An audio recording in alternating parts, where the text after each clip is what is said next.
It's Bliss, Black Mamba, Blaze, Bombay Blue, Fake Weed, and Legal Weed. Of all the street names, two of them stand out, Spice and K2. Medical staff say about 90% of the male admissions to the Central Psychiatric Ward are due to Kush use. Police are battling to win the war against the drug. The Inspector General of Police, William Fayaselu, said the influx of Kush in the country has become a cause for concern, especially at a time when the government places premium on human capital development. Appeals Court Judge Justice Monfred Sise said the fight against drugs should not be left to the judiciary alone, but the executive arm of government should play an integral role. The substances are cheap and the youth are going in for them. With Kush use spreading rapidly like wildfire across the country, with ever younger users being exposed to it, tonight we shall discuss the drug and ask whether Sierra Leone can stop the march of this dangerous addictive high. My name is Samuel Wise Bangura and this is AYV on Sunday.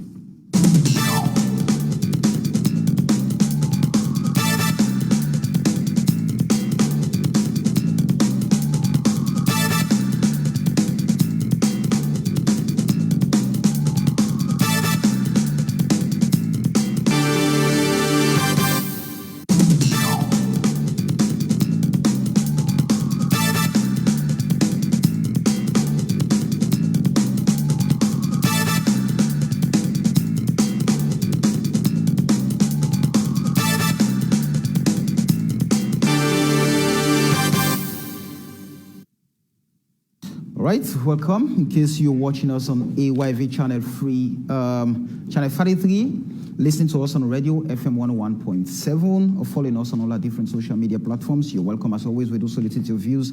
Share them with us on the issues being discussed.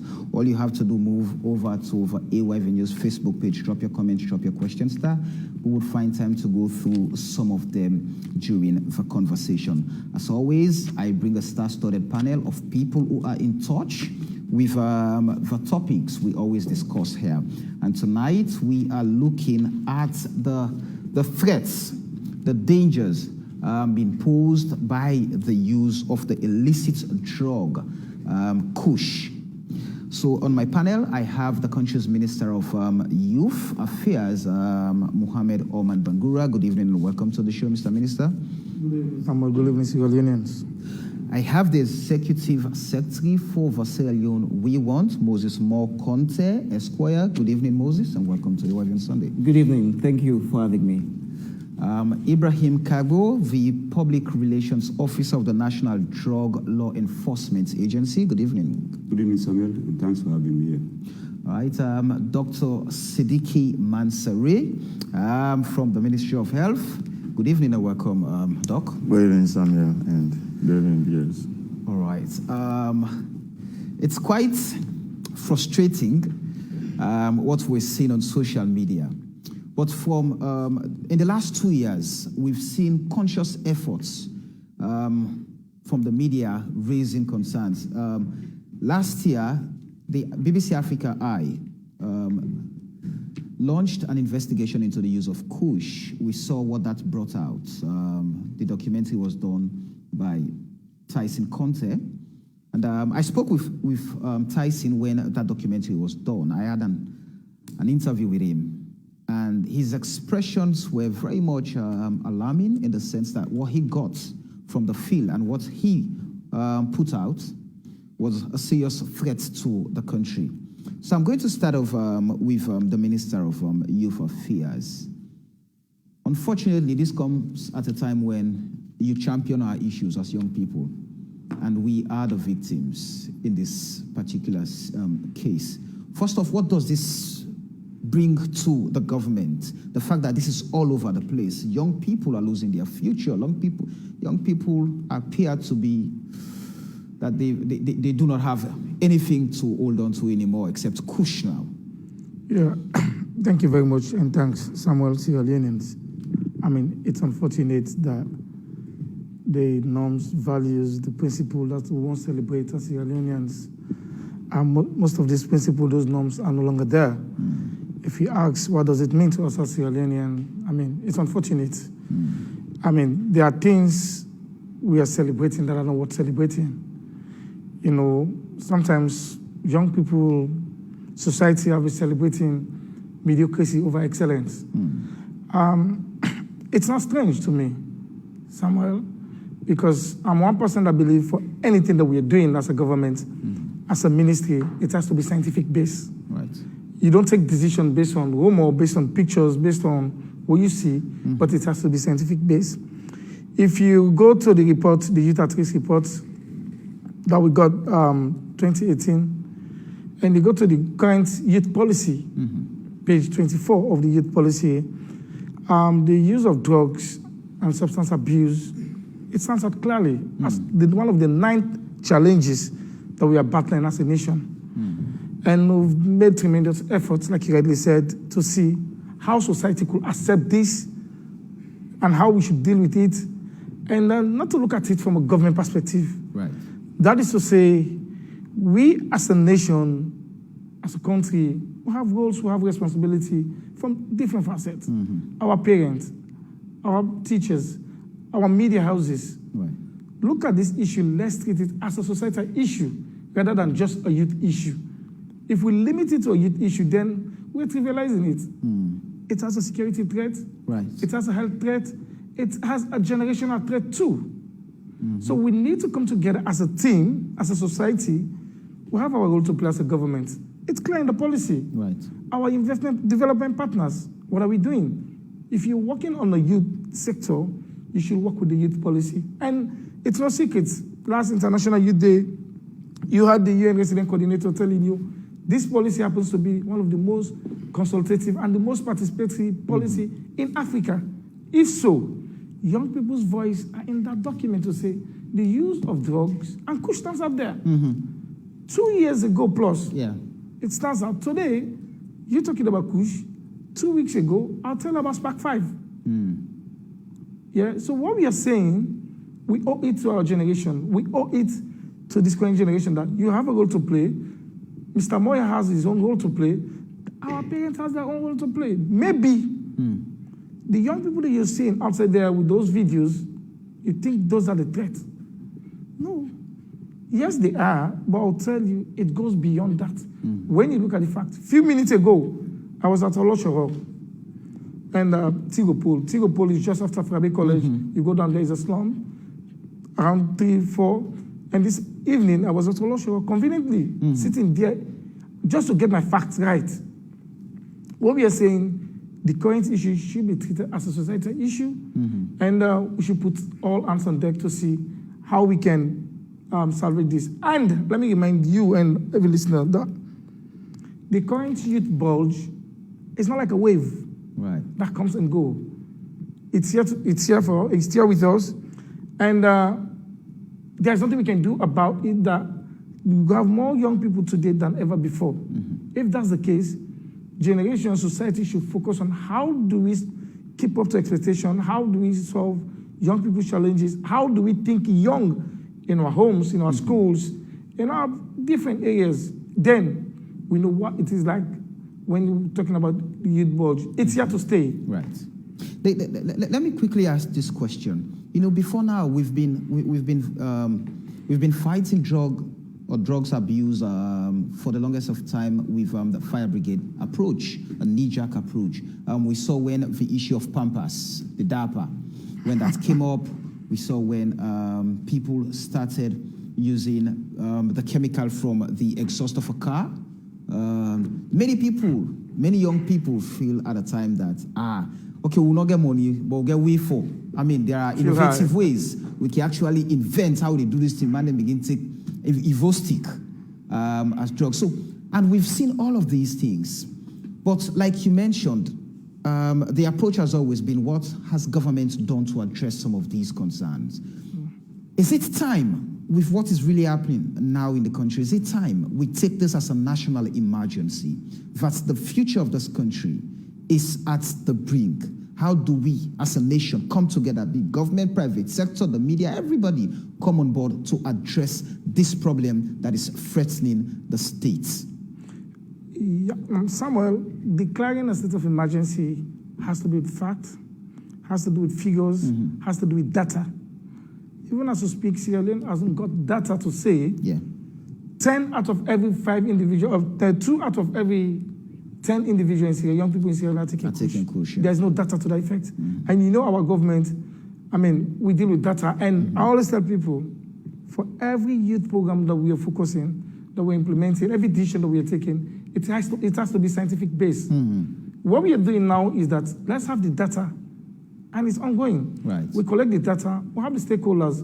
You have line ministry, a few days ago I was with the Minister of Health, the Minister of Internal Affairs, the Attorney General, Minister of Justice to see the laws, and other line ministries to say, this is the fact, this is the data, how do we deal with it? Then it but fits to declare state of emergency if necessary. Right. But unless we have the data, we have the scientific figures with us. What we are seeing on social media, yes, it's discouraging, it's appalling. No Sierra Leonean, no minister will sit and see what is happening now. You think, it's a joke. But let's not forget, let's go globally. Let's go within Africa. Check the data. South Africa alone. There are some of these things we see on social media, young people explore. Some of these ideas, these creative ideas, they got on social media. Right. So what we are saying, whether I'm declaring, as you ask, let's have it right, let's dissect it, let's have it scientifically, let's have the data on our hands, and we'll do the needful. Okay. I'm going to ask the technical operator that to just give us a video of some of the youth who fell victim of Kush. Whilst I asked Dr. Mansari, is there a clear understanding of what Kush is really? What are the chemicals involved in that drug? Do we know at this point? Thank you, Samuel. Once again, thank you, viewers. I'm actually Dr. Siddiqui Mansari, and I'm also the PRO of the Union Doctors Association of Sierra Leone. All right. For now, there are no specific evidences to show that these are the constituents of Kush. However, Kush itself belongs to it's an illegal drug that is derived from a plant that belongs to a family of plants known as cannabis. There are 3 broad categories or classes of this cannabis. There are many strains though. We have the cannabis sativa, which is this marijuana. Yes, and we have the cannabis indica, which is the Kush. Yes, and we have the cannabis hybrid, which is mixture of the 2 of them. So, cannabis indica is actually grown in India and is being imported illegally to Sierra Leone. So, the problem is cannabis indica, the one that's imported in Sierra Leone, is a synthesized cannabis indica. And being synthesized, it is like about 10 times more potent than marijuana. Yes, it is known to have, the cannabis in general as a family, they are known to have an active ingredient that is known as the THC, that's the tetrahydrocannabinol. Yes, that's a substance that affects the brain. It binds to certain receptors in the brain, are responsible for certain functions. So when they bind to these receptors, there are tendencies that to cause some of these things they cause to the victims.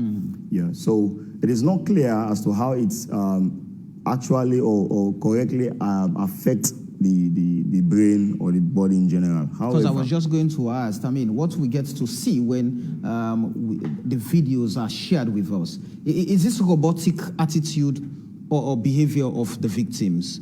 We do not really get to, we just get to see how they behave, how they act. It's very clear on the screen.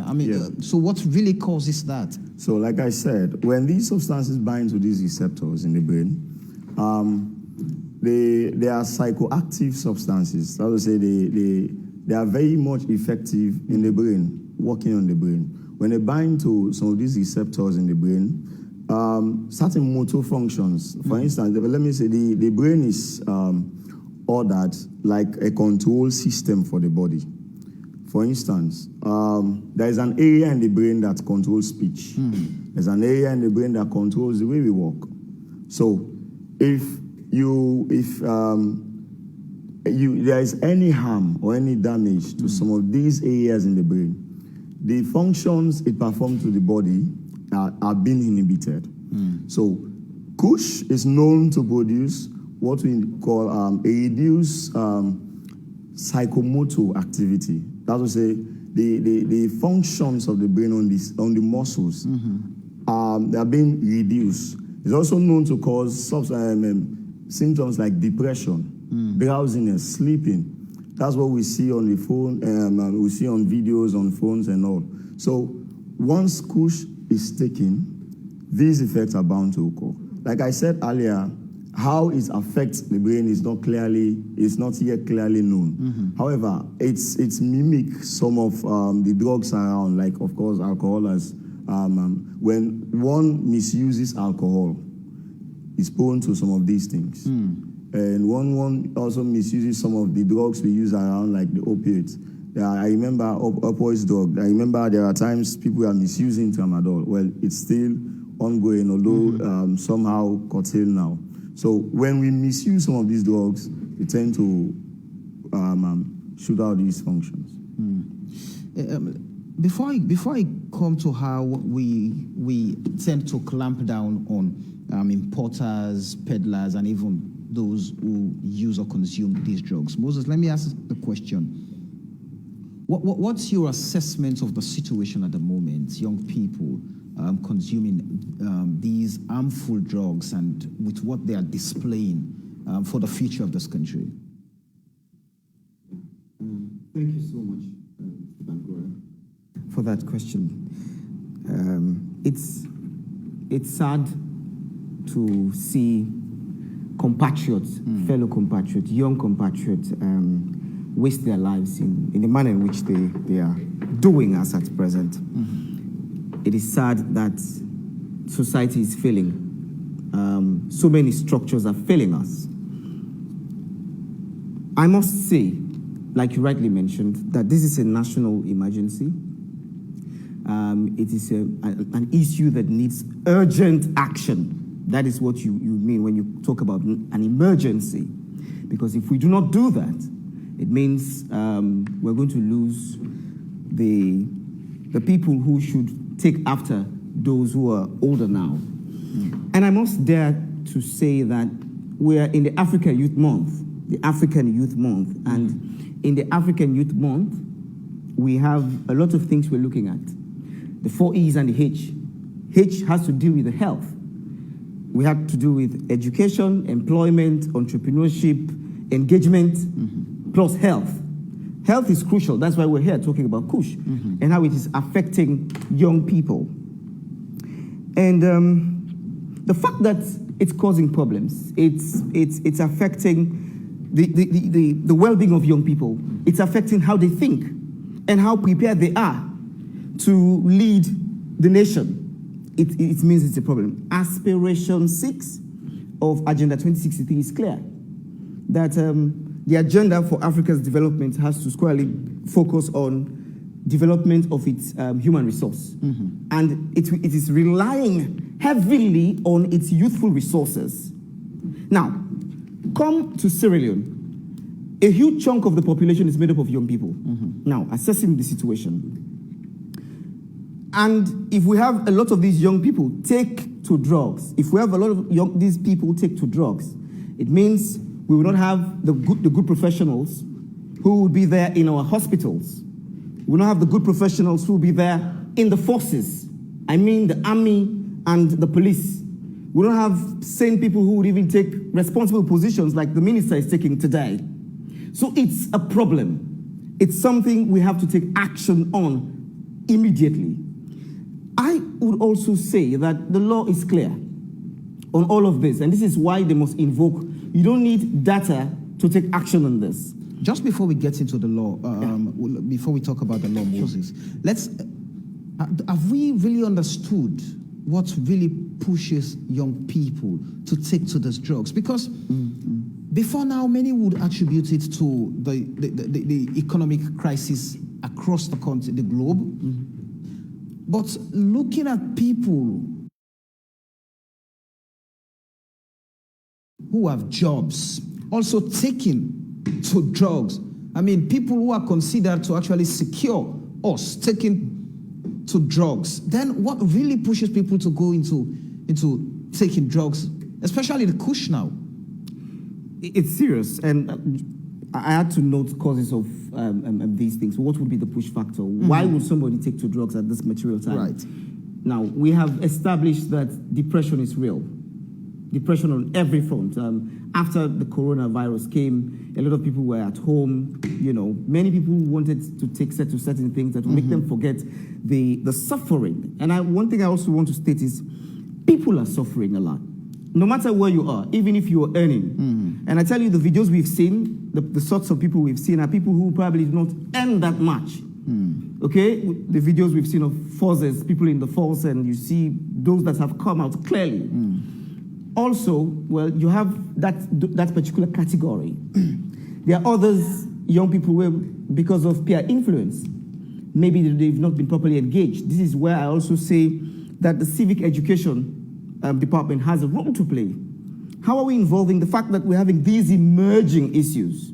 Drug is now an emerging issue. How do we ensure that in the civic education curriculum, we have something that has to do with teaching the young people the effects of drugs? Now, the doctor will agree with me that if you start to take drugs when you're not 30, when the brain is not fully formed, you affect your whole being, because you affect the effectiveness of the brain for you to think well, for you to act well.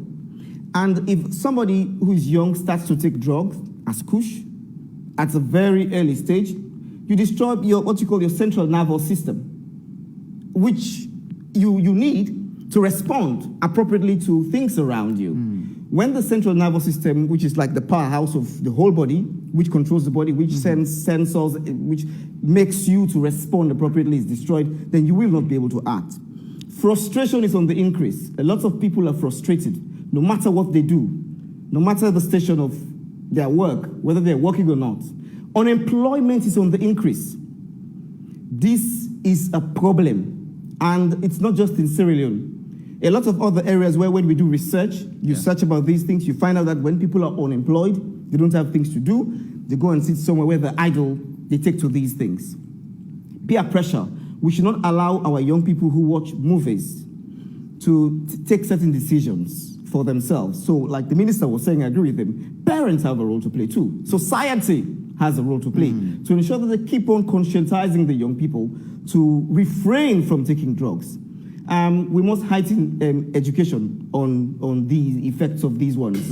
Like medical, I was speaking with some people from the pharmacy world, how they would come together, the people who are professionals, go to schools, because now let us catch them young. Go to schools, talk to them about the effects, because to them it's like, I am enjoying my life. You know, it's bliss, man. When man not taking 1, 2, 3 things, it makes man think fine. You know, it's beyond that. That's what their colleagues tell them. That it's nice, well, take this thing, they make you for work well.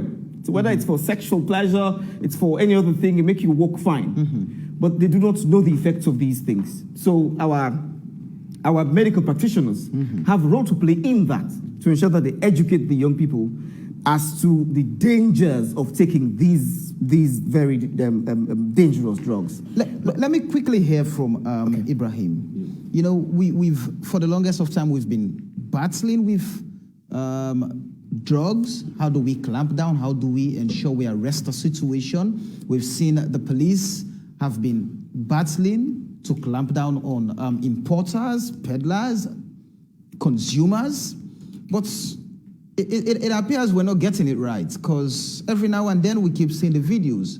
We keep seeing even those in the force, even those in the police force that should arrest are taking the drugs. So what is happening? What are the laws saying, first off?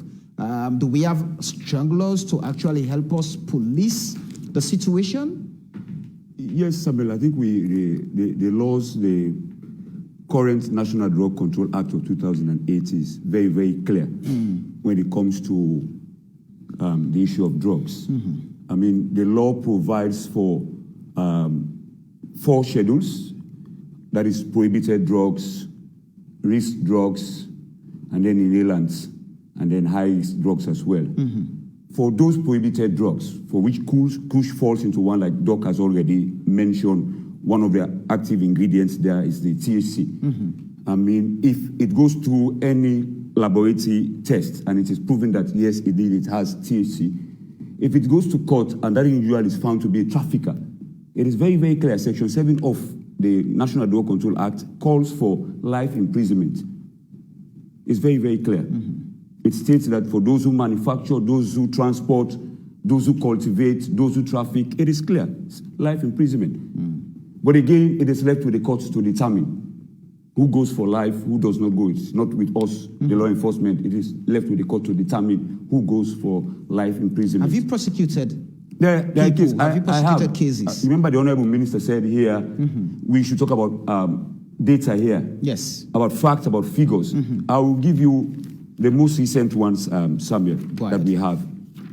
That is for just January to June 2022. For drug seizures from January to June 2022, Queen Elizabeth Key, for tramadol weighing 744.5 kg. Now, if you go to Bandama Checkpoint, Bandama Checkpoint again, Kenema and Lunge, unlawful possession of 3 compressed parcels of Kush weighing 27.440 kg. The person, this individual was convicted and fined 10 million euros. So meaning the law is working. The law enforcement officers are doing their bit. But again, we shouldn't forget, I think we should make it clear here, this issue about Kush all comes to people enriching themselves. That is the main thing here. In what sense? In what sense? Because they see it as, for every day somebody comes with Kush and then you have customers, you have people who are patronizing with you. What do you think at the end of this, Samuel? They make money out of it. Who are the people who are making money out of this? These are the traffickers. Do we know them? Like I said to you, this is an individual who was arrested at the Freetown International Airport, Lunge. He was charged to court, he was convicted, and he was asked to pay 10 million euros fine. There are a lot of statistics that I will give you. Right. As far as cannabis, for tramadol, for Kush, and all the rest of it for cocaine. For cocaine, we have, in 2019, there was a conviction of a Nigerian for 20 years imprisonment. He's at Pademba serving. As correctional service serving is sentenced there. So there are a lot of things that the law enforcement is doing as far as this issue of addressing drug trafficking is concerned. But again, here, we shouldn't forget, Samuel, that people who are in this business, they always try to beat the law enforcement. How? And we should also... How is that happening? How are people beating the laws? How are they actually bypassing and getting things done their own way? How is that happening? Don't forget that people bring in drugs through maybe the land borders that we have and they are porous, and through the water key that I've mentioned. That is manned? And for the key, there have been a lot of arrests for the last 6 months or so. And all of them have been prosecuted. I'll give you an instance. 21 people were arrested for Kush at the key. Yes. All of them were prosecuted and they were convicted. And what was the punishment? The punishment there, some of them were given 6 months with alternative fines as well. So like I said to you, it is left with the judiciary to determine. We, law enforcement, do not determine what punishment should be meted out to the individual. Yeah. It's interesting. I'm actually trying to establish contact with the Director of Communications for Versailles Judiciary to actually get, a comment on what does the judiciary make of the situation. Because if this is anything to go by, it means, because if the other day the appeals court judge, Justice Monfred Sisse, was saying, we should not leave the fights to the judiciary alone. The executive must come in. But if the institutions set up by the executive, now he's saying, wait a minute, we're doing our part. We're making arrests. We're taking people to court. But, the punishment from the courts is nothing compared to what these guys are making. So it means let's continue to Honorable Minister. He will tell you that government is doing all within its power to support the judiciary. And as I speak to you now, maybe in the next few weeks from now, there will be a public destruction of drugs that are in the custody of the courts. This is how far the law enforcement or the Minister of Internal Affairs has gone in approaching the Attorney General's office or the Director of Prosecution's office, and even the Master and Registrar. They were all involved in coming together and asking the courts to give, the powers to the Minister of Internal Affairs with the law enforcement for the destruction of these drugs that are in the custody of both the court and the police as well. That is how far we have gone. And as I said to you, for a few weeks from now, this will be done publicly. The media will be invited for them to witness the destruction of these drugs that are in the custody. Let me bring in the minister. This is very scary in the sense that attempts are being made to fight this menace, but not all the different institutions that should do the fight are not on the same page. If we are getting these culprits, taking them to court, and we're not actually getting what we need to get from the court to serve as a deterrent, to get people to just flee off the crime, it's worrisome. And I know off the camera, you and I have had conversations about how this is going and what is really happening to our young people. Of course, you've gone ahead to tell me about marshmallow, acetone, and all the different components of Kush and how it's affecting young people. So with all of those efforts you are putting in to really get an understanding of the situation and how to tackle it, what is happening with this? What's your take on the fact that we're taking people to court and the judiciary, according to Mr. Kabo here, is not helping us? Yeah, thank you very much again. Like I said initially, it needs collaborative efforts, collective efforts. We set our interministerial committee a couple of months ago, and I'll tell you the reason why I made mention of the judiciary, the Ministry of Internal Affairs, the Ministry of Health, and the Ministry of Youth Affairs to sit and change the way we're doing things. The reason I remember initially I told you about our laws. Right. If you handle somebody with one bag Kush and given an alternative form of punishment to say, you can go for 6 months or you pay 10 million, man, and you know the bag, the cost of it. Right. It's over 50, 100, 200, 500 million, and you find that individual just 10 million. It's sickening. I'm one of the whistleblowers, by the way. Right. Yeah? You go, they are facts. You arrest, they do their job, I do my job. That's why we said these are societal issues, yeah. And thank God he has given you data to say, we've convicted, we've done X, Y, Z. But even the laws in this country needs to be reviewed. Certain laws, right? The Criminal Procedure Act. I have always asked for this. And when we were making measure, my brother, Mr. Moya, was telling me, look, young people are depressed. Young people are no job, but. Let's go beyond that. Let's go 20 years ago. The war ended 20 years now. 20 years ago, October. 18 years, the war ended, and the TRC program ended 2 years after. Those minors that came to Freetown January 6, they were 13 years, 14 years old. Today, at 20 years, they are 36, 32, 31. We had the data. What did we do with those young guys? I'm looking after them, tracking their progress, how society accepts them. How many young people go back 20 years ago every year presidential pardon? Those young people, society found out them, and nobody's there to check the progress. What are they doing? How are they accepted in society? That's why I'm asking that. Let's do the need for society.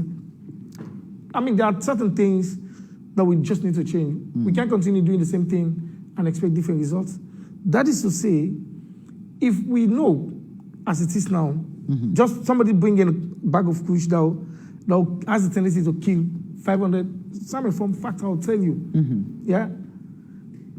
Whosoever, let me say this, anybody who take Kush in the past 5 months, 6 months, and the bad thing is when you're into it, you come in, and they come back. That is to say, you become addicted to it. Trust me, for you to come back to zero to say no, that's the most difficult thing. Because if you're supposed to take it every 2 o'clock and you do not take it, you start feeling in a way that you think the entire world is going against you. You just have to go for it. There comes seeing the health aspect of it. Let's don't criminalize I always tell people this. The off-takers, we should stop, reduce, prevent the new takers, the drug lords, the importers. You just told me it's life imprisonment. Let there be no alternative. Let the judiciary tell me that when you catch up with even a plastic, a kilo of Kush, you go for life imprisonment. No second chance, no negotiation. When once the law proves it beyond all reasonable doubt that this is Kush. And again, the difficult aspect of it is that the combination of Kush, marshmallow is a legal leaf. It's legal in the UK. So if you bring marshmallow here, you bring acetone 100%. Sometimes I find it very difficult to explain this chemistry. You know why? I go to these places. I do not go there as a minister. Right. One man goes there, you know.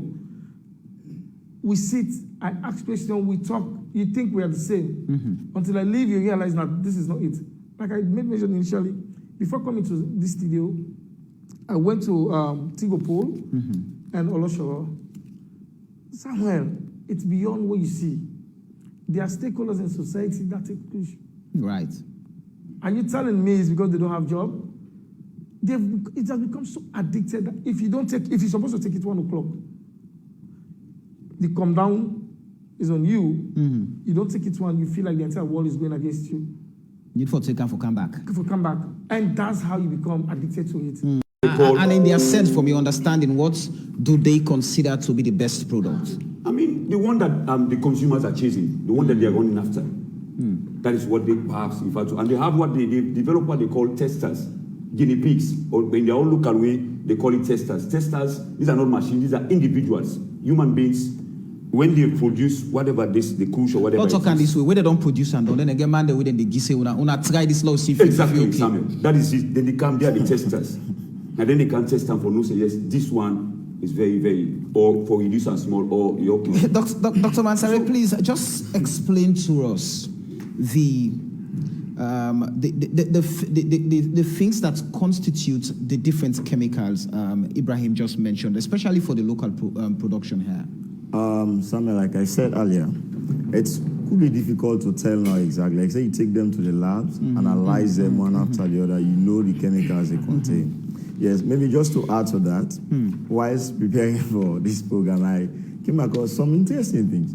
Actually, there are a lot of additives to this Kush that is originally bought in. I was told that even grinded human skeleton is being used as well. Yeah, grinded human skeleton. Now, maybe the minister was explaining something about this 1 o'clock. There is something I used to call the catch. It is that there is a thin line between the desired effect, like Mr. Komon-Tok was saying, the reasons as to why this guy is going for the drug. There's a thin line between the desired effect and addiction. Okay. Now, once you take the drug, you don't know what quantity you might need to get your desired effect. Yeah, and the brain is made in such a way that it has a fixed set point. That will say, when you, for instance, people who take alcohol, if you are used to taking alcohol, let's say 2 pints a day, and then when you take the alcohol 2 pints a day, there's tendency for the fixed set point of the brain to be shifted a bit, goes a bit higher. For an increase. Yes. So if you do not take the 2 pints of alcohol in a particular day, you will become restless. And that's what happens exactly with these Kush victims. Once you start taking it, of course, I mentioned earlier what happens exactly. They become drowsy. Some see them, they are helpless. Some will have tremors. Some will have seizures. Some will even have coma. And there are cases of sudden death because there is possibility for depression of the respiratory center once you take it. Remember, I said the brain is like the control power or the power room for the house for the body. Sorry. So there is a center in the brain that controls respiration. Yeah, so once that one is depressed, there is tendency for sudden death. So once they take this, there is what we call withdrawal effect. Yeah, when you take a drug, the effect of this drug is the opposite of the withdrawal.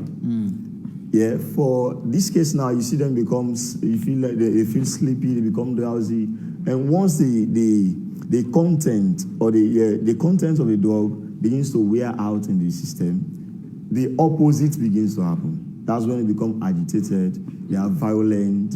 That's the time they become antisocial, and they even have suicidal attempt. So this is really a public health concern.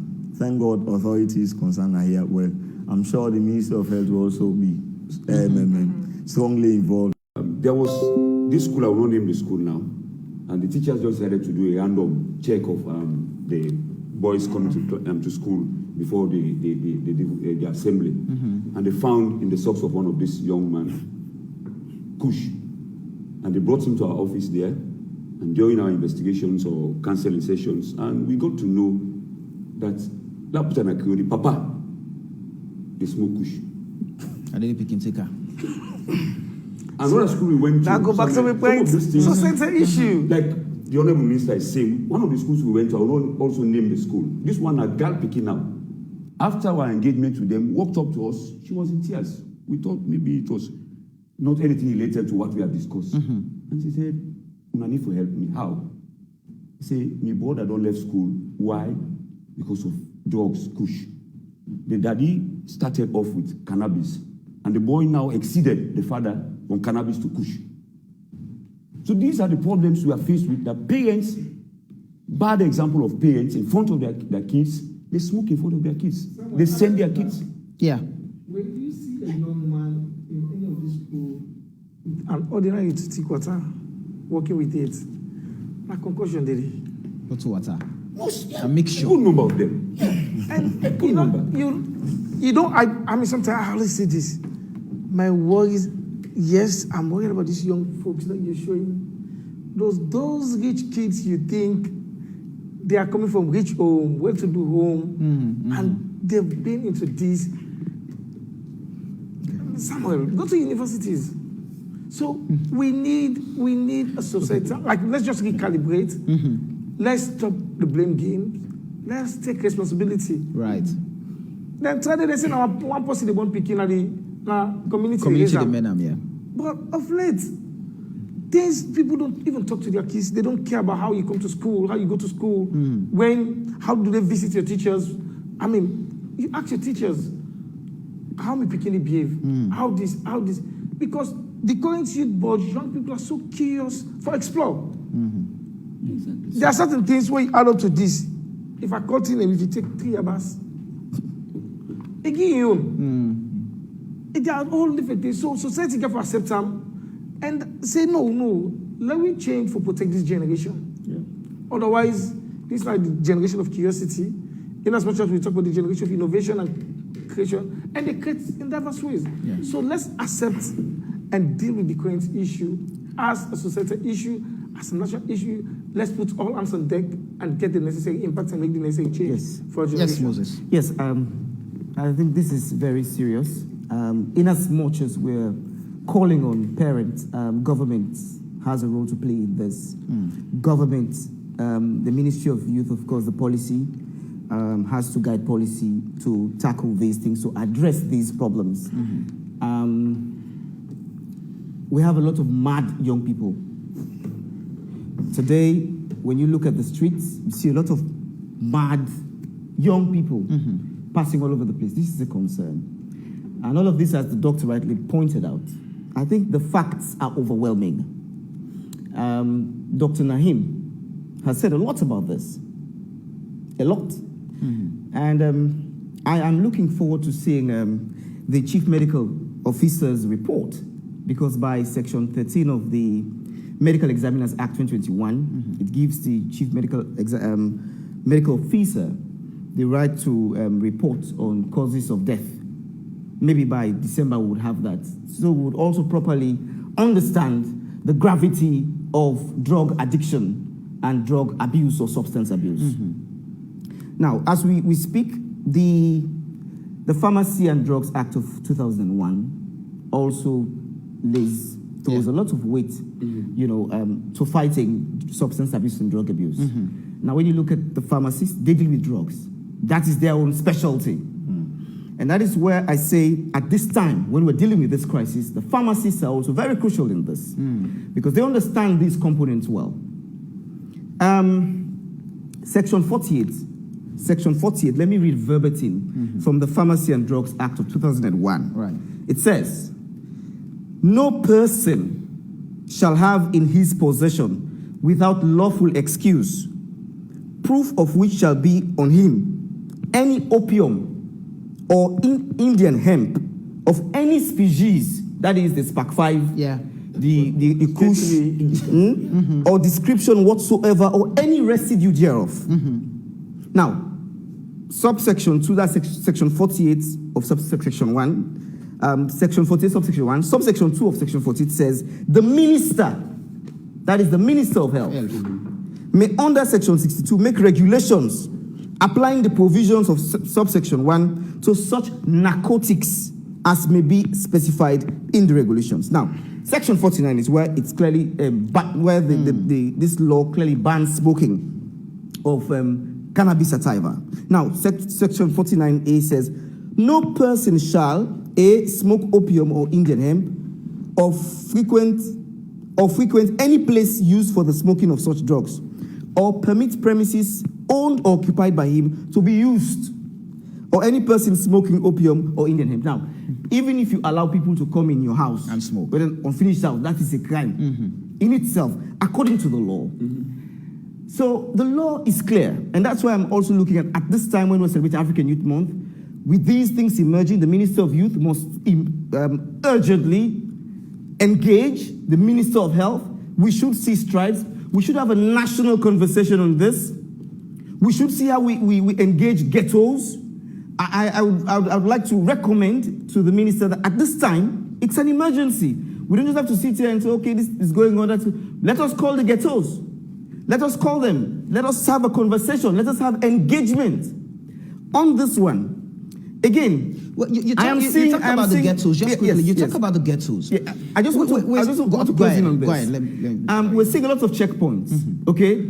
Every night when you go in, you see, sometimes I say the checkpoints are too many. Needless to me, I see, if we could use these bodies to crack down on ghettos, this is an emergency. Use the resources of the state to ensure we protect the young people. That is how the state shows its seriousness on fighting this epidemic. Now, it has an epidemic proportion. Okay? We must not make light of the Kush. It is not graduating to epidemic proportion. And as a nation, just like Corona, we should be fearful. And so, if we're seeing a lot of checkpoints, let us commend these bodies to cracking down on ghettos, to cracking down on people, searching people. Let us have equipment in town to checking people. I would also want to see a situation wherein when people, institutions are being checked. Now, there are effects to even the economy. When you have a lot of people taking it, who are working, who are people who hold very important briefs, they don't think right. They go sign wrong things. They work in ministries, like we rightly mentioned. Now we have agreed to the fact that it's not just those who don't have jobs. Now, that becomes more fearful. Imagine for a second, a policeman who is supposed to enforce law and has gun, a soldier who holds gun, who is there to protect lives and property, and we have established how this drug and there's also the possibility of having medical doctors, lawyers, journalists, taking Kush. I jokingly, my brother said that. Well, now he said the game has caught the army officers, the policemen, the market women. It's like the game would probably catch maybe medical doctors or even lawyers. But then I will not get onto that. But then this is serious, right? Because if we get to see people who are holding gun, we're getting to elections. We need to check these things. This is why I say this is a national security threat. It's not something we should just play around. I expect that government must come out with a very strong statement at this time to ensure that. Now, it was impressive that the military took that action. Impressive. But we need a very strong statement from government to criticize it, to put things in place, because we're not safe. People become trigger happy. We ask the question why, but they don't do not to see what they're supposed to even shoot people. Someone just in fact shared a video with me of a military personnel holding a gun and of course suffering from Kush. You can imagine with people. Samuel, like I agree some of these things my brother is saying. You made mention of the effort that we are making as a government. I'll tell you, I'll bet you no government has ever engaged young people than the current government. Every chiefdom, we just finished the Tonkolele Declaration, that reached out to every chiefdom, every community, from the private development partners. Let's watch the Youth at Risk project again. On that, you have UNFPA, you have UNDP, you have FAO championing it. It will surprise you to know that even when I went to Kigali a couple of weeks ago, I went there with 2 young guys that have been into drugs that decided to change, to have these ambassadors. We went to Kenema, where this young man that has been like a notorious, I don't know his name, what he has been doing. He decided to make a U-turn. And the UNDP country rep said, yes, he should be an ambassador. And when I was given the opportunity to take young people to mingle with other stakeholders across Africa, I took that young man from Kenema, I took the other young man from Makeni to say, can go see how, and today I'll tell you, perhaps because of the measures that we put in, that we've done for the past couple of years, but like I said, look, go back to the policy, it's there. How do we salvage this current challenge? And I believe there is more awareness now than ever before. So the point now is, there is awareness, and the danger is, the problem is not just with those who are not educated, not just those who are out in the streets, who on a normal day will say, but they not get better sense, they're quick for be exploited. But you go to the universities, go to the colleges, when they have parties, when they do their initiations, then you begin to wonder what is actually Sierra Leone turning into. What does the future hold for this country with those we consider to be enlightened citizens, putting our society at risk with their behaviors, becoming pressed to all of these things? Then what are we doing? That's what we're saying. It's a continuous engagement. Let's continue to tell young people to know the do's and don'ts. Let's continue, like my doctor there is saying, explaining to them that, look, when you take this, your central part will be off within a stipulated period of time. Remember during the diaper thing? I saw a media house in this country explaining the process. And I called them, come on, now you're legalizing illegality, you're training these young people. Can you shut down that video on YouTube? Shut down this on YouTube. So it's about how do we explain, how do we continue to engage? There are certain countries, you don't do this. From here, those drug laws will be there waiting for us. To have a cabinet minister sitting in a platform like this to explain, to say, no, this is bad. Let's commend the government for this. To have a police bringing report to tell you XYZ has been convicted, let's commend the government for this. To tell you that we've been engaging every chiefdom, every district, to tell them the danger about drugs. Let's commend the government for it. Let's take responsibility as a society. Our parents, our civil society, our media houses, our judiciary. Let's just change. Forgive me, let me only, as you mentioned the judiciary, I have online the Director of Communications for the Judiciary of Sierra Leone, Elkas Sano. Elkas, good evening and welcome to AYV on Sunday. Good evening from Shebuma, Kailan District, and thanks AYV for connecting me. Thank you for accepting to speak to us on this issue. First off, the judiciary is said to have a very pivotal role to play in ensuring that we eradicate this menace in society. People have been caught, people have been prosecuted, taken to the court, and the court will always go for the least punishment available.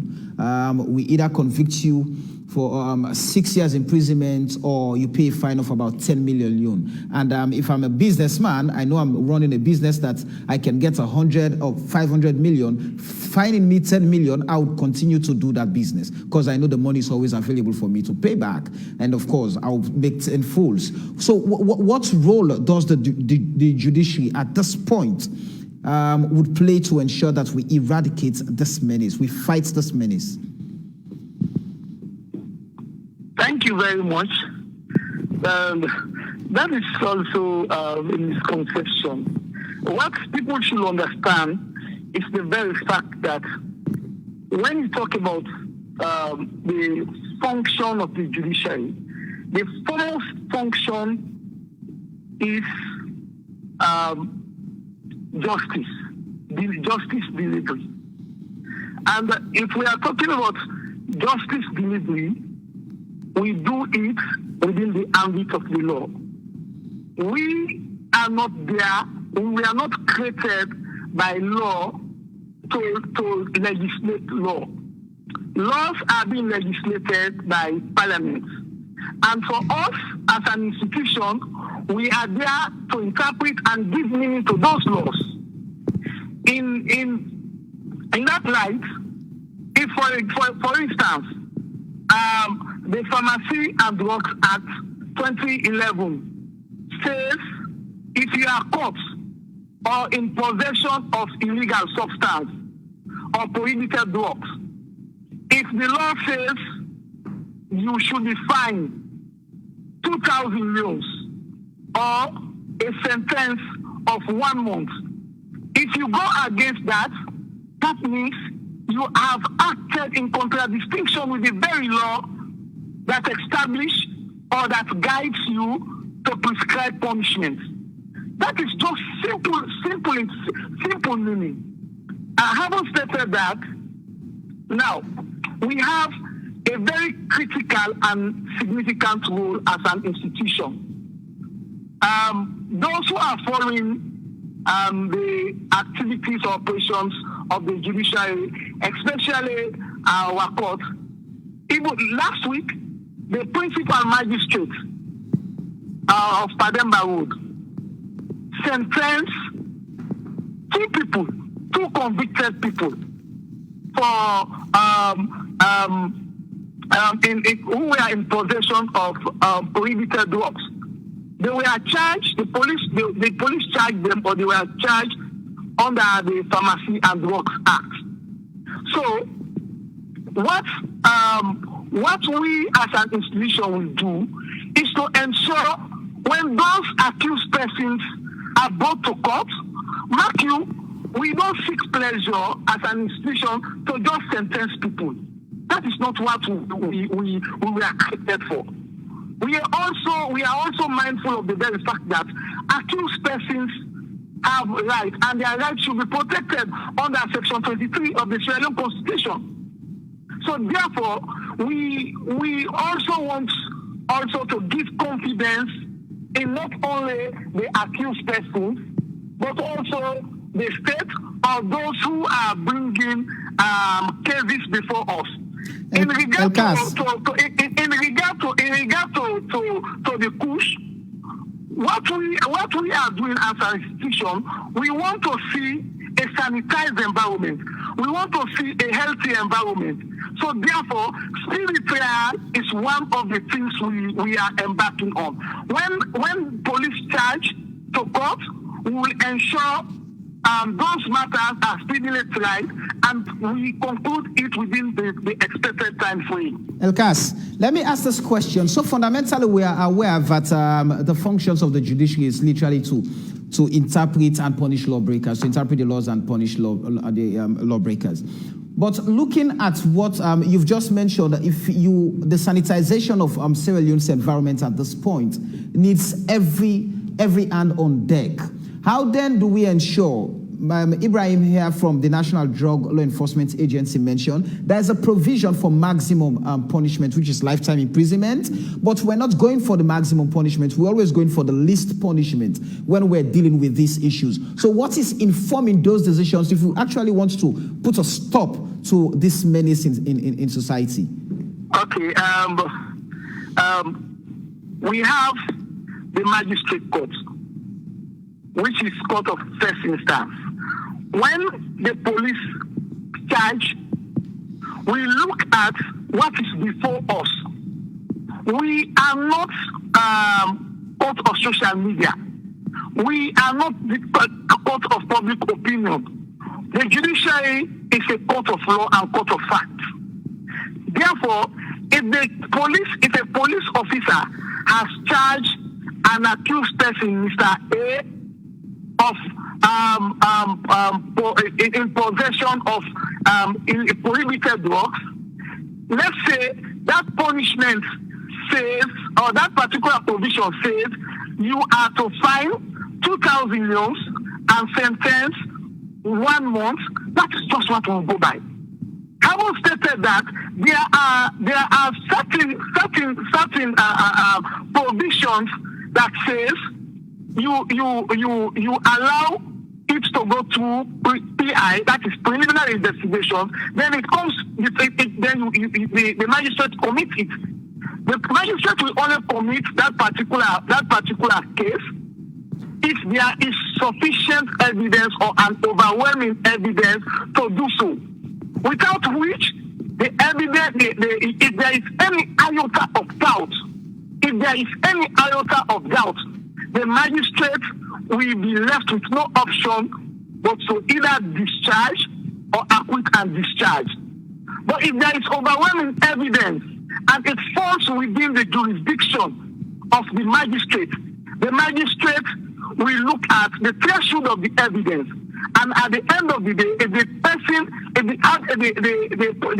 magistrate thinks in his wisdom there is evidence enough to convict that person, so be it. The magistrate will be left with no option but to convict in line with the prescribed law. That notwithstanding, if it's for PI, preliminary investigations, the magistrate, based on the overwhelming evidence, will commit it. So these are some of the things our should try to understand. We understand that, and I would also want us to save the legal platitudes for another day. But just quickly, what's the level of commitment of the Judiciary of Sierra Leone in helping to curb this menace at this point? I have just stated in my introductory premise that we are committed to an extent that last week, two convicted persons were sentenced by the principal magistrate. That is just to tell you or send a far-reaching message about our commitment to ensuring that we have a tranquil environment, to ensure that we have a healthy environment so that society can move forward. Thank you very much, Elkas, for accepting to speak to us this evening, all the way from Shibwema. Thank you very much. All right, we're still discussing the menace of Kush in Sierra Leone at the moment. Continue to share with us your views and ask your questions on the AYV News Facebook page. Already we've gotten many of them. Shortly we shall be running through some of them in the show. But just quickly, let's go out in the street and talk to a few Sierra Leoneans. What do they make of the upsurge of Kush across Sierra Leone? Let's quickly go on and we'll be right back.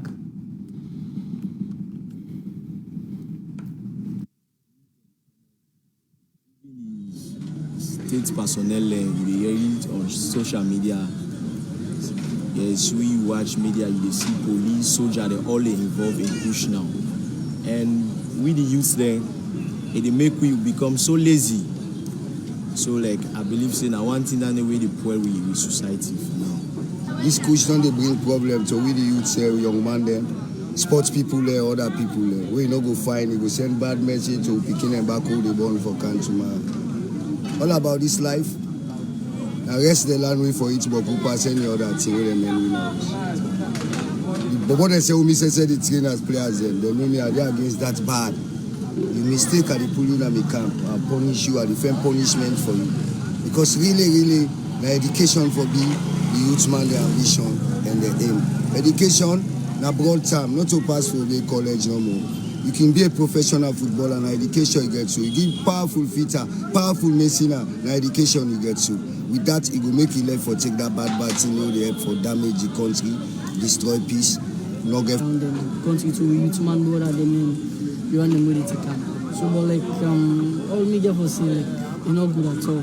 Because like that's the most you know good and we dey try for like at least let up our government and let man and let them just stop and cause like me and let me say my society and around my own side because the men say push no good. Like, more like I hear man and say they make them this, they make them that. But like all I know, you just still live by yourself, you do something positive. So like all I can say like let man them stop because like even if you get something what you do, you know say in a country, you know, easy country, tough.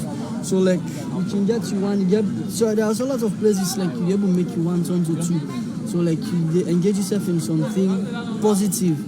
Like all I can say, let we just try to stop this push stuff and the advice all because like na negative stuff. So you know, all I can say like let we just try and stop them.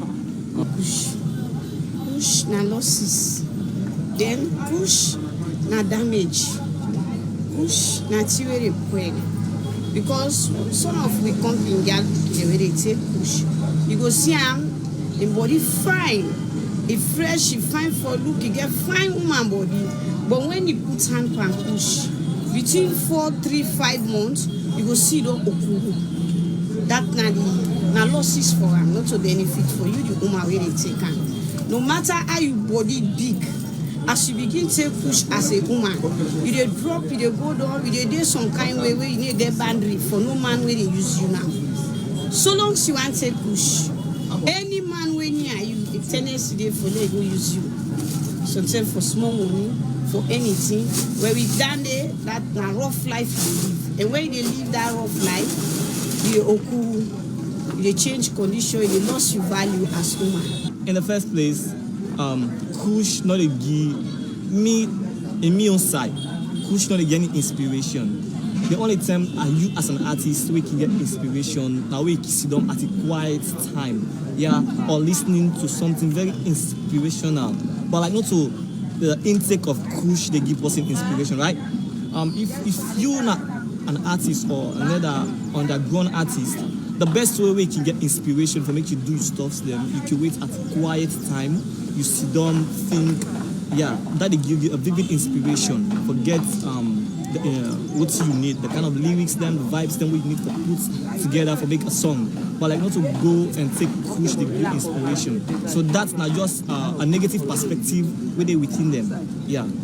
We always see the negative part of Kush because we see the side effects where they get to be young brothers and sisters that are there. Then they sleep in the street, left bed for Bolero. Then they walk on the street, left the main line, go inside gutter. So that alone, now the side effect that we see. And that is how we say Kush not good. The government now they worry. And majority of them, they see what's in the gun, now the country and for majority suspect they tell us the Kush of itself. So me what I can say to the government because I'm not good advice.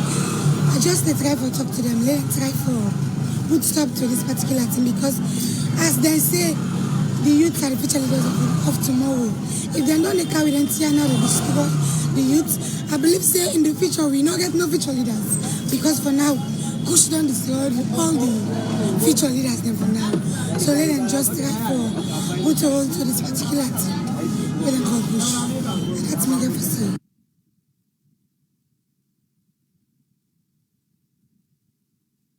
Those were some Sierra Leoneans from the streets making their own contributions as to how we should deal with the menace of Kush.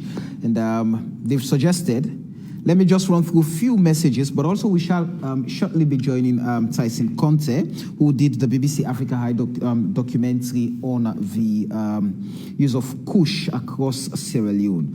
When we establish contact with Tyson, we shall have his story, what actually pushed him and what was his experience doing the documentary for the BBC Africa Eye.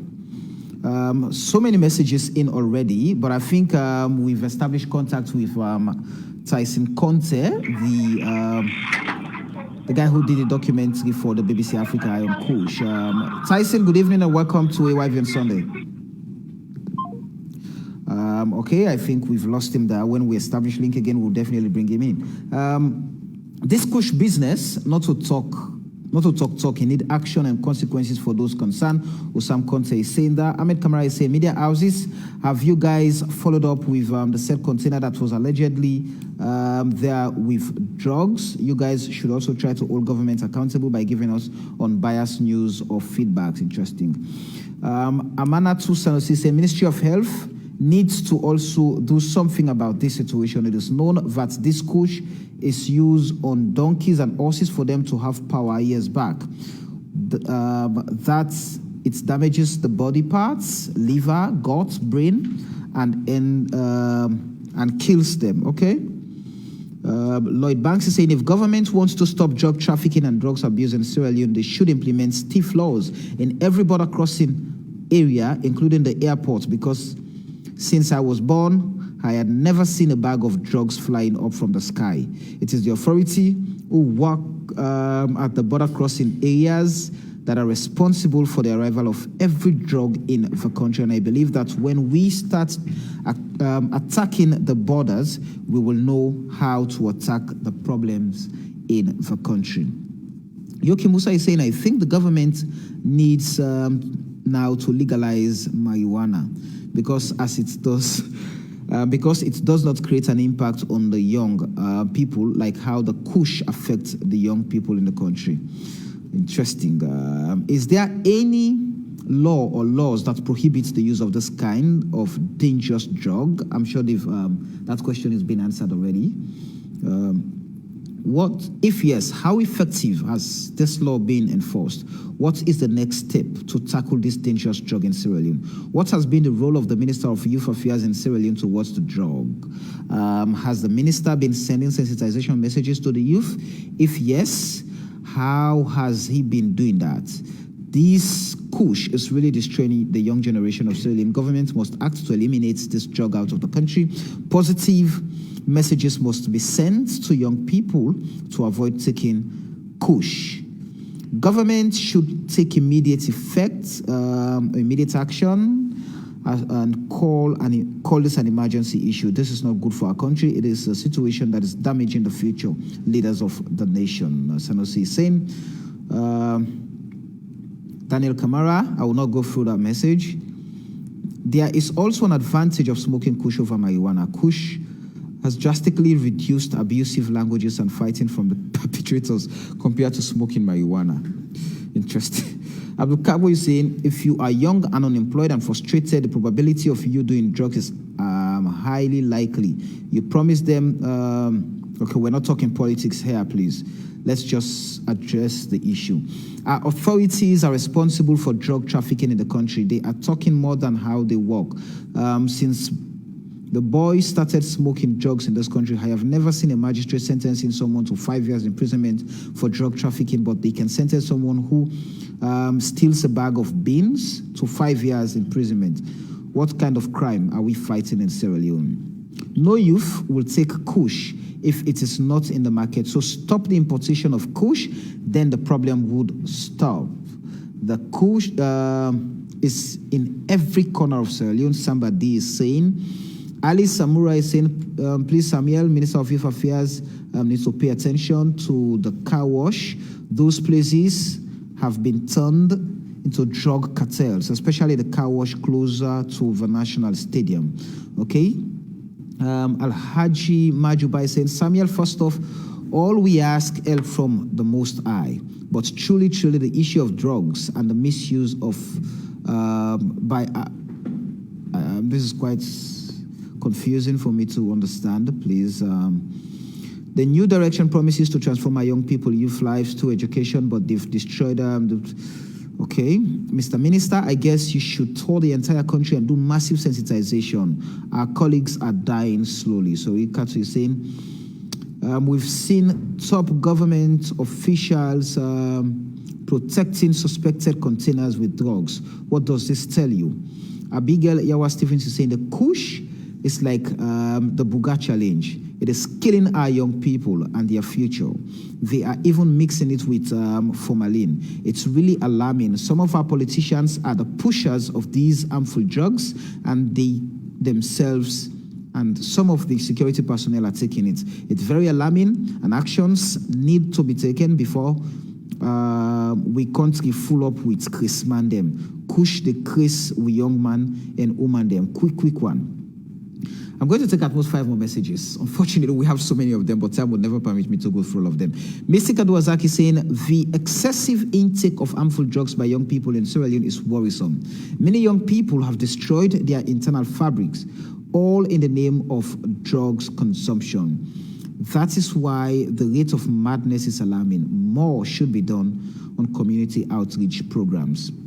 Samuel, I would challenge the man in the studio that the Nigerian citizen who was sentenced is no longer in Pademba Road. The man is in Nigeria, and if you don't believe me, Samuel, let him give you the full information of the Nigerian, and you contact the director of prison to produce the prisoner if you will find him there. Let me tell you, some of these men who come defend the law, they are the same people who break the law, trust me. The abuse of drugs in the country is very rampant, especially tramadol and Kush. Young people are consuming it every day, all in the name to feel fine and for sexual purposes. The law enforcement agencies should do the needful by securing the crossing points in the country.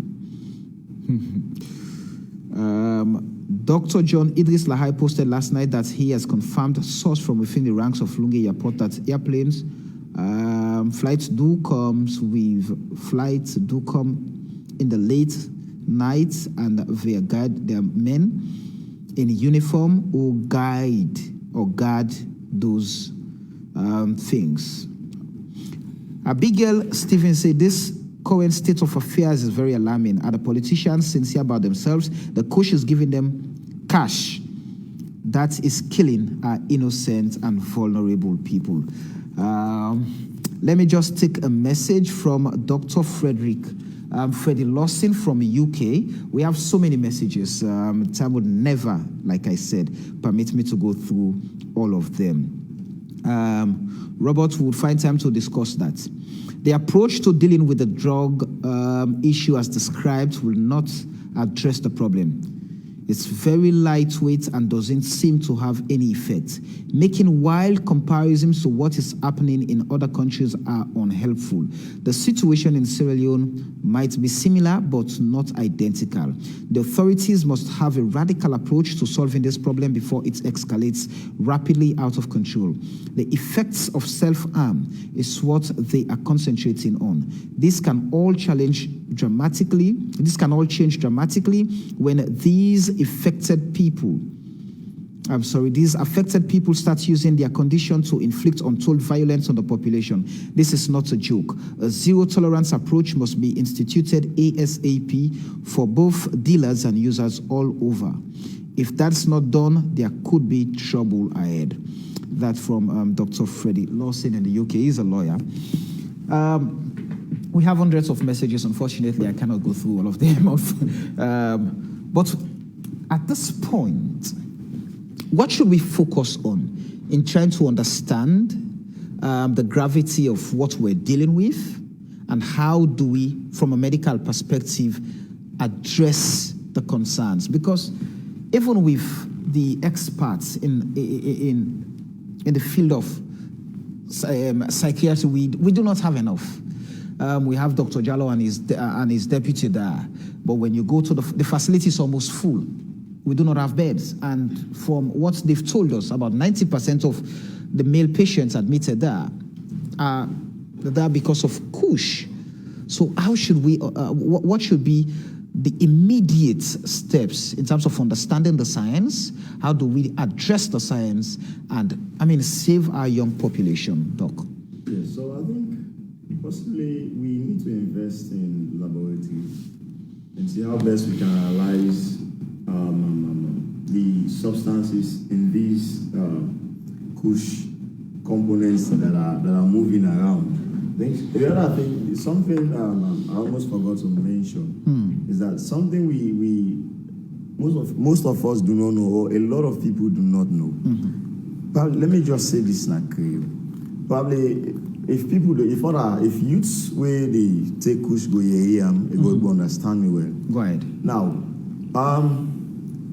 the Kush will take, or the Kush will take, and not just the damage, not only you brain, your central nervous system, no more the effect. Now, when you take the Kush, whether by smoking it or by inhaling it, and they go in your lungs.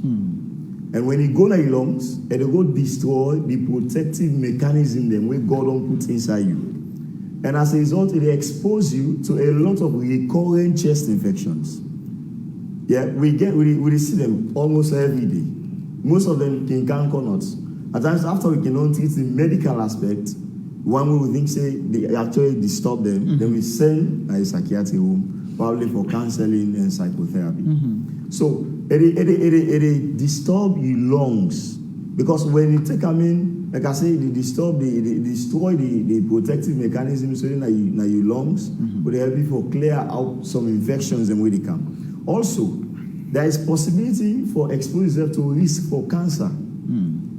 I will not be even. I'll not go be even be surprised if less than no time from now we begin to get youths coming in with increased incidence of cancer, be it lung cancer now, cancer at the GI system. Because when we take some of these things and get something we call carcinogens, they are prone to causing cancer. And one thing I want to make you know, if you are watching me now, there's what we call in medicine genetic cloning. This is not the possibility for you get a trait inside your family. We know they show up until you subject yourself to certain stimulus.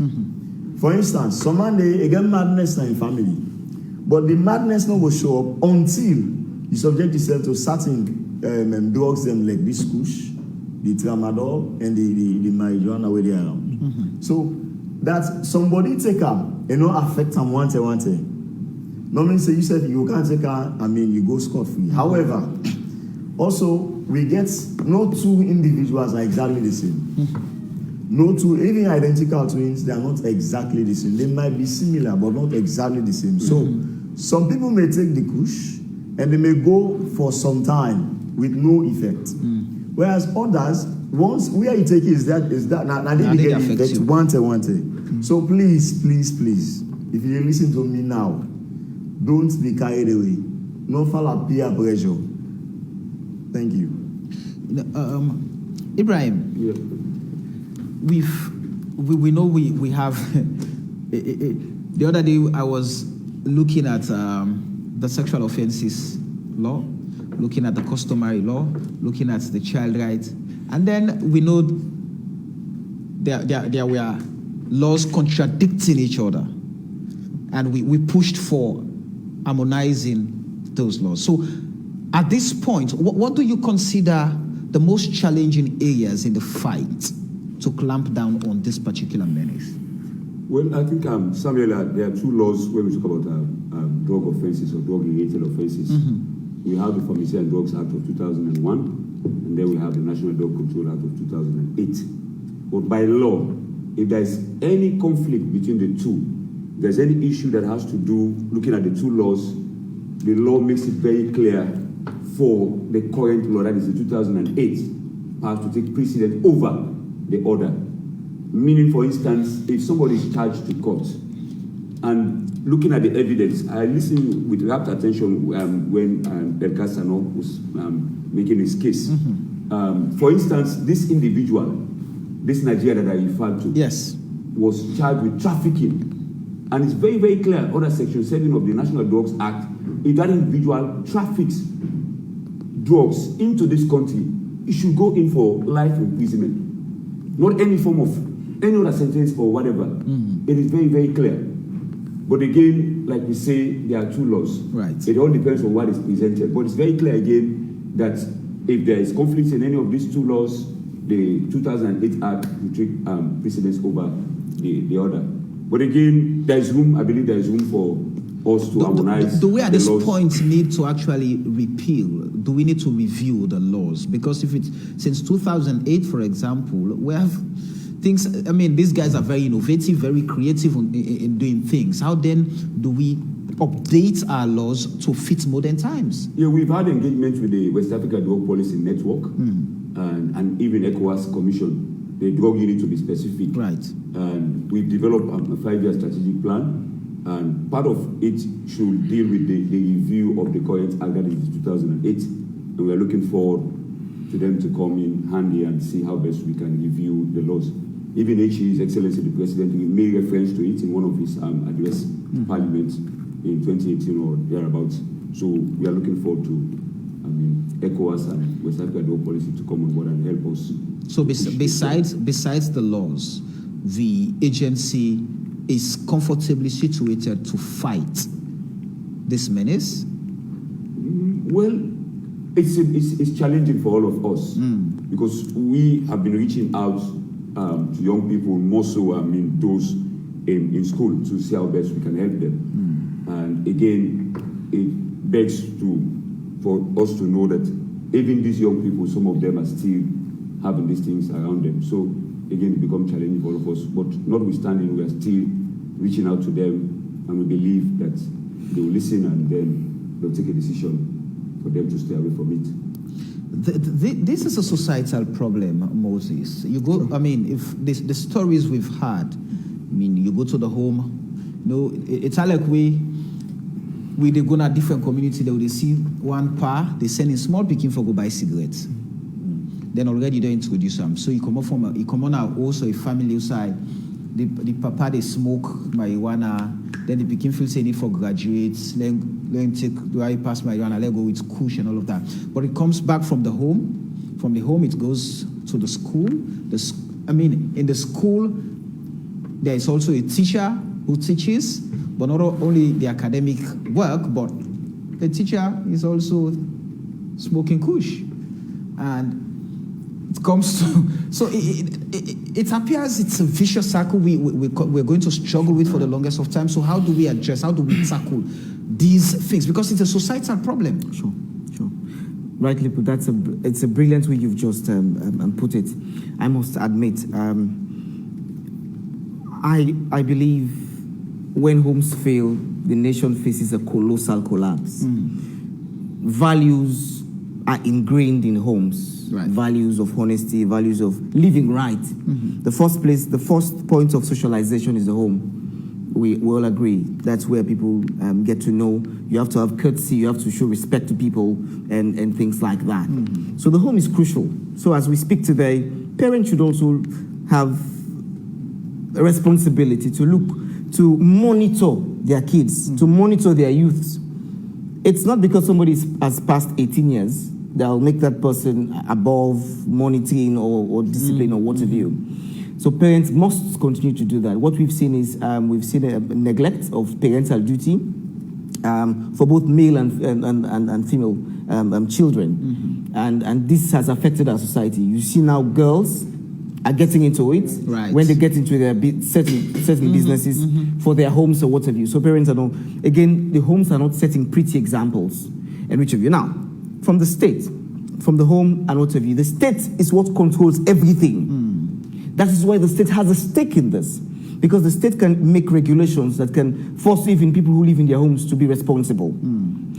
In some states, they have a whole ministry for homes. For example, if you're not taking care of your kids well, the environment in which they live is not safe. They come to you, they take your kids from you because you're not being responsible. Sometimes they even take you to court for that. So we need to ensure that at every step of our path to progress, we set these things right.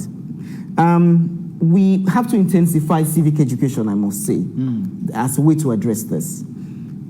Education, we have to go back to these primary schools. We have to ensure that the curriculum. I am happy that Mr. Tutange is now leading the civic education curriculum, which I believe should start very soon. Yeah. So we should be big on educating the young people on the dangers of these things, like I mentioned. So it's a way we will be able to tackle these things from the embryonic stage. Laws, we have to be brutal. We have to be very brutal with these guys. We have to be radical. The ceremony we want, we don't have to just pump up these wrongs and play politics around it. And this is why when I come here, I'm passionate about it, because it's not just about me. It's not just because I am here and maybe I'm fortunate. Maybe we have Obanje spirit. We're able to withstand the tramplings. We did not die. We did not give in to pressure. We did not give in to whatever society threw at us. But if we do not act, you and I will not be safe. The country will not be safe. Because as we see things keep going, we don't do the necessary engagement. I'm all entreating the minister too. The ceremony we believe engagement is crucial. We have to engage. Right. And this is why in the African Youth Month, I believe by this time, with all what is happening, we should have a plan for engagement. And it's crucial in the African Youth Month. Let us take steps. I don't just want to come here and speak blow grammar, speak Boku English, and we go back and our OCT no change. We want to see radical actions. Demand them where they make this thing happen. Like the Dr. Frederick Lawson rightly said, we have to stop the importation. We have to find the people who import these things. We have to be strong on that. If they are friends, they are our colleague politicians, we're in the same party, we must tell them the truth. That what they are doing is inimical to the progress of the nation. When you destroy the nation's youth, there's nothing left. There's nothing left. No, but you will not have quality accountant. The minister is an accountant. So you will not have, imagine a doctor takes Kush. He goes to a theater to perform a surgery. Will you be safe? Now, even if it's not you or your father, your mother, or anybody close to you is in the hospital, this is a national emergency and we must act radically. We must ensure we do the necessary education and engagement. I must say we must be big on engagement. Like they always say, Sierra Leone, when something come up, few 2 days, 3 days, money, After that, man, don't forget. The fire brigade approach. Think the man and go back, continue for do the thing they do. And with the manner in which things are panning, if we do not take radical action, if we do not see people being brought to the... Because there are many rumors as to people who are bringing in this, bringing in that. So it's now left to the police and other people to ensure that they track them down. Let me hold you down quickly. Yeah. I have Tyson Conte on the line. Tyson, good evening and welcome to YV on Sunday. Yes, good evening, Samuel, and good evening to the panelists. Tyson, take us through the experience, the feeling you got when you investigated the issue of Kush. I think it was in 2021. And what did that bring out at the end of the documentary for the BBC Africa High? Samuel, the feeling I got when I was doing that film and even after that, I think I am seeing all that I was thinking and I was feeling now. I would like to say I saw this coming. I saw it taking over the youth in this country. And if you see, even the title of my film will let you know that, yes, I saw this coming. Kush into the mad world. I saw Kush taking the people in this country into the mad world.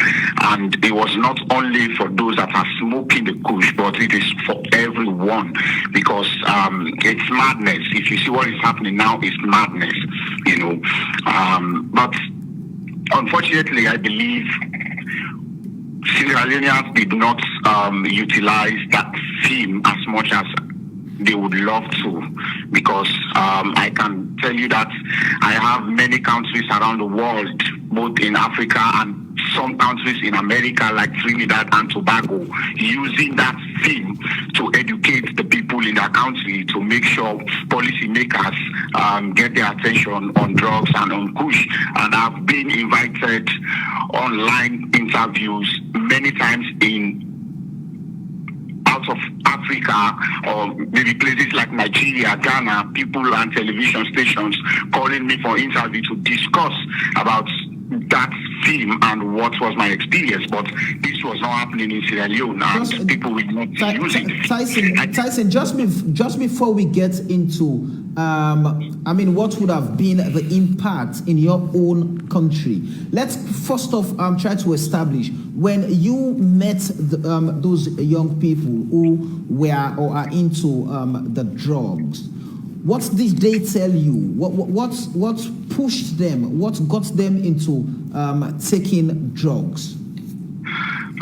So I would say all the people that I talk to, and I believe it, is that they don't all of a sudden jump into Kush. These are people that have been on drugs. Some have been on marijuana, and if you see the way drugs business is going on in this country, it's kind of like they look out for the new high every time. You know, that's why we are having drugs coming in and passing out. If you see, we have tramadol, it came in and it causes its own problem and then it's passed out. Papas and now Kush, it is because they have been on drugs, and so they are always looking for the new high. Once this new high, this high is not effective or potent anymore in their system, they start looking for another high. You know, so this is how all the Kush people have been. I can tell you that it is rare to find any single Kush user who will tell you that I never took any other drug. I started using drugs on Kush. That's not the case, you know. So you have to go back to when they start using drugs and what brought them to drugs. And a lot of them will tell you that they start using drugs because they will tell you, I don't have hope, I don't have a job, I need to do something, and the only way I can feel better is when I am high, so I need to be high all the time. That is why they gave it the nickname. Some call it Mr. More, because the more they take it, the more they feel the high, and they forget about the troubles, they forget about their struggles, and you know. But I saw that Kush is different from the other drugs they have been using, and they didn't realize it, and now it's taking them into the dark place, which is affecting everyone, and it's a threat to the society. Everyone can attest to that. At this point, do you feel disappointed in the sense that when you raised the issue, especially after you had done that thorough investigation and put out the issue, it was not taken seriously or considered seriously by the state? I mean, every player? Yes, I feel very disappointed. I told my editor at BBC that because I was kind of like communicating to him around what is happening in my country, and I told him over and over again that I feel so disappointed. I feel like my efforts and the effort of all the people that work on that film, the risks we took to go out in the night and film in those cartels was all in vain, because I did that to make sure I blow that whistle, and that policymakers, the government, all people that are involved can step up and, you know, try to put an end or at least mitigate the spread of Kush. But at the end of the day, it is getting worse, even beyond my imagination. And so it's a disappointment, because it was risky going out in the night to cartels to meet people, film them making the Kush in their own way, in their own industry. And I can tell you that is why Kush is fastly spreading. They have their local industry. They manufacture it now. You can close the borders. You can close the Wataki, the airport. These guys have their own industry now, and they manufacture Kush in their own way and sell it to people. And that is what is really causing the problem, because they don't have the proper mechanism to manufacture drugs. So they can just use whatever they think that when they mix it, this can bring high to their colleagues. That is what they mix. They have their own way they do it, and they sell it out, and it's causing problems. So it is very difficult to stamp out, because they now manufacture it in their own way. So even if you close the routes, then they can just turn to the one that they manufacture within the country. That is the problem. What would you profile as some of the recommendations that would help to curb this menace, having gotten that experience when you were investigating this menace? What would you profile some of what we should do right now? Well, that has to do with a lot of things, with the government. It has to do with NGOs. It has to do with individuals, and I think it has to take multiple approach in trying to curb Kush. The law enforcement part is there, which is very important and it's needed, but also there must be some ways to bring out the people that are into Kush. I will tell you, some of the Kush takers or users are actually victims. You know, they're actually victims, and you need to bring out ways to get them out of it, and also to try and cut the chain, because there are people that have not taken Kush, but they are prone to taking it. So you also have to think about them. You can fight or try to, do all the arrests to the ones that are selling, the ones that are taking out, but if you don't also cut the chain to the people that are prone to taking Kush, then you will have new Kush users and the trend will continue.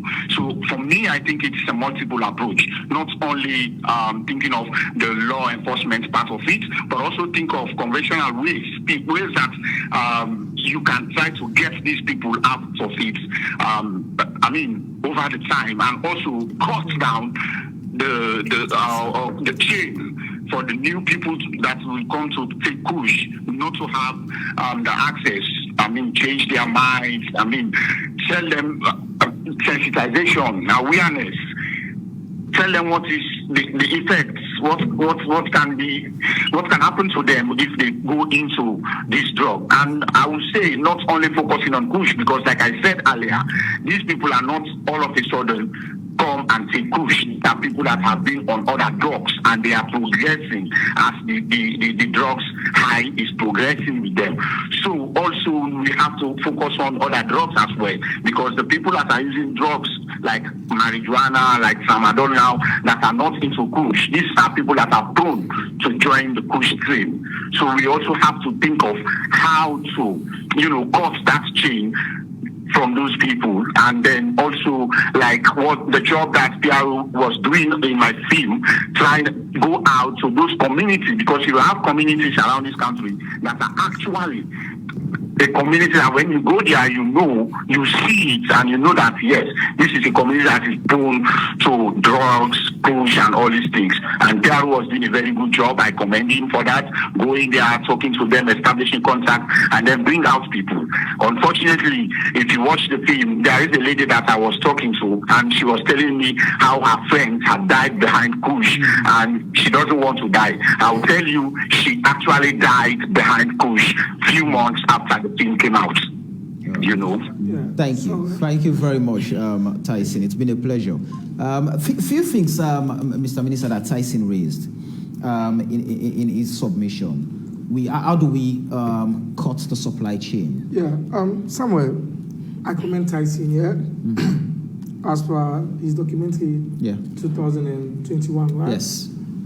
And like I said, I commend him, but at the same time, let's give credit where credit is due. The policy, the youth policy, 2020 to 2025, the consultation of the youth policy gives us a clear picture about the challenges young people are facing in this country. One of which has to do with drugs and substance abuse. It's as a result of the research, the consultative ways they went to got the youth policy. And when you go to page 24, we've identified the problem. What we've done as a government, the same 2020, September 2020 and the 2020, we recruited a consultant, Henrietta Baba. You can't take that away from her. Sierra Leone Lives Matter. We did massive engagement, pay media houses, sell out the dangers, the challenges of young people taking this substance. And apart from that, because it's in the policy, that's why you see our partners, they are implementing the policy. We are here today talking about this substance abuse because government has made tremendous efforts that we need to do more. It's as a result of that you have our partners doing that. Go to Caritas. Through the Youth at Risk report, Caritas has got huge funding doing this. UNFPA, UNDP, Sierra Leone. These institutions, I'll tell you, I've got a whole lot that we've supported to send the message. We've been doing our best. But what we are saying, this is just 2021, that video was released. Remember 2021, here International Youth Day, we brought young people that are university students that have been into drugs. It's because of the effort that we're making. When you look at that video, the AIV video, young people are asked, how's Kush? They explain to you, it's because of the awareness raising we've done before. We know we need to do more. We know there are challenges. We know we've done our own, we are doing our own bit. What we are asking as stakeholders in society, we all have roles to play. I always ask the media houses to change the message. Let's change the tone. How many media houses will write, you know your brothers are going down. Why can't you put the kite on the top page, stop taking Kush, stop abusing XYZ, and live long? Do we need to pay? Tell me we are on ad. You have a whole panel. We're talking about this for young people to know what we're supposed to do. So what we are asking here is that I listen to Tyson. I've watched the video. Go to places like, I share videos with you. Yeah. All African countries. You don't get a panel like this. It's because the awareness has been there since 2020, 2019, 2018. We've been pushing. What we are saying, you only see these videos today, it's because we've been sending out the wrong messages, yet society keep ignoring the things they're supposed to do. If we are doing our bit as a government, assuming that government has barely 20% to do, society, like my brother Mr. Mo was saying, in Sierra Leone, in his quote, he said, when society fails, he has his own ways. There's no name. We are saying, when the home fails, like he said, when the home fails, they tend to blame government. Why do you blame government for role that you're supposed to play? But Pekin originally be a lamb. Now bad papa the born bad Pekin. You have the stories. So what we are saying, change those things, prepare your generation. If you fail to prepare your kids to become good citizens, trust me, when you're old, you don't have those responsible individuals to take care of you. And if you trivialize what we are going through today, yeah, trust me, the price you pay will be so huge. They made mention of I had another message, government promised billion on human capital. These are just components. Nobody will give me data to say you have 500 young people taking Kush. I want that data. But I will tell you amount of young people that are in school today, amount of young people that are going to university today, amount of young people that are doing TV today. There are challenges. And let's accept the fact that the youth bulge is here to stay.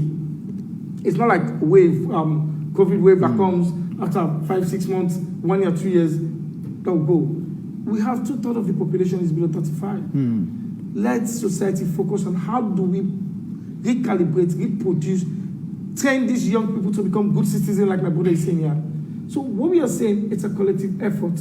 You had the young man from Elkas, from the judiciary, just by watching that, there's a panel discussion going on that needs to intervene, that tells you how responsible our government is.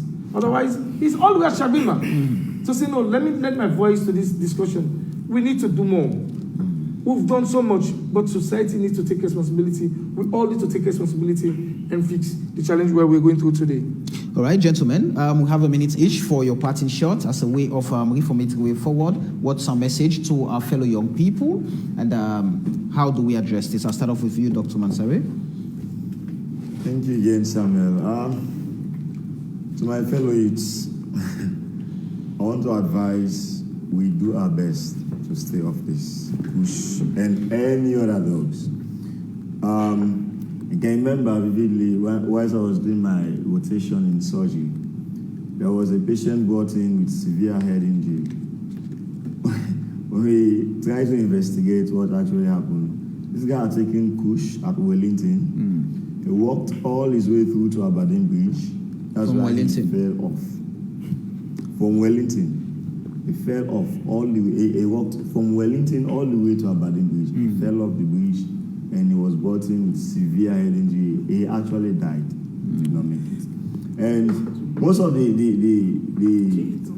accident cases that come in at Connaught, bike accident, most of them when we investigate, probably later we get to know that the riders were on Kush. Probably was on Kush. So please, if you love your life, I want to beg you, do your best to stay off Kush. Thank you. Thank you, Dr. Masari. Mr. Kabo? Well, I want to send a message to colleague law enforcers for us to step up. We have a lot to offer, and if we don't stand up to the test of time, we will have a society that will not be able to see the best of them in the near future. So let's go by the books, let's go by the law, let's don't change the laws, let's work strictly by the laws and make sure that those who are arrested, those who are found wanting should be brought to book, they should face the full... Just in 30 seconds, I think earlier in your precursory remark, you talked about the porosity of our borders. What are the plans to secure those points? Well, we've had engagements on that. Office of National Security is taking the lead. And for now, there is a deployment at the Queen Elizabeth. They call it the SECOP project, for which ONS, the police, drug law enforcement agencies, Transnational Organized Crime, that is TOCO, we're all part of that project. Okay. And we also want to escalate it to the Lungi Airport and also border crossing points to see how best we can mitigate against the flow. Moses? Thank you. We need purposeful action. We need purposeful action beyond talks, beyond policy on paper. I always believe that as a nation, we can only do better if we prepare our young generation. The young generation, in them lies the key to unlocking what the older generation were never able to unlock. So we should prioritize that. And I must say at this time, we need collaborative effort. I was expecting that Mr. Abraham Kagbo should be working closely with the police. I don't know how they work together to crack down, to go down to some of these ghettos and do what is necessary. For the Sierra Leone, we want to believe radical action is the way to go. We don't need cozy actions, no talks. What I want now is to say, this is what we're going to do, and we'll as the Sierra Leone we want, as an institution which we represent, we're ready to support any action that is about solving this menace, because we don't just want to be the few people who are sane, and we will not be safe at all. We would have the wrong people who would be in authority and who will get this country to go in the very wrong path. So that's it. And I'm happy that Mr. Minister is here. Yes, Samuel, let me just reiterate this. Under the Office of the Chief Minister, we have over a couple of months ago, 6-7 months ago, the Line Ministry, the Minister of Health, Ministry Internal Affairs, all stakeholders. And now there's a draft national strategy for substance abuse management. We're still engaging. And in that draft, we're thinking about 3 components to cut down demand reduction, supply reduction, and at the end of the day, we'll try to reduce the risks and behavior. That is to say, we need every hands on deck. What we are saying, you had the story of Tyson. If you take Kush, because if you say stress, or because if you say society don't ignore you, you understand? You still, I always tell every young Sierra Leonean, if everybody they tell go thank you, me for tell go thank you 10 million times. Look at me for Musa Komot. They like today, world sit on my table like this, tell you say no, you not give up my life. You always get a second chance. You always believe in yourself. That self-esteem say no. They go through so many things. Anybody tell you say the path to success na smooth road na lie. I tell people, even for every college I failure too. All my friends them will all be there at college, they move. At the end of the day, even when they take me as teacher, as in turn, don't be classmates, as a manager. Yet I give up. Keep your heads up and no say the other one go you work towards them. If anybody tell you say that is smooth ride, no. So what if we say now that always do the needful. We parent them for land, for take care for picking them, teach them their values and the way then we don't teach you with mama them, so that once more everybody go responsible for your own destiny.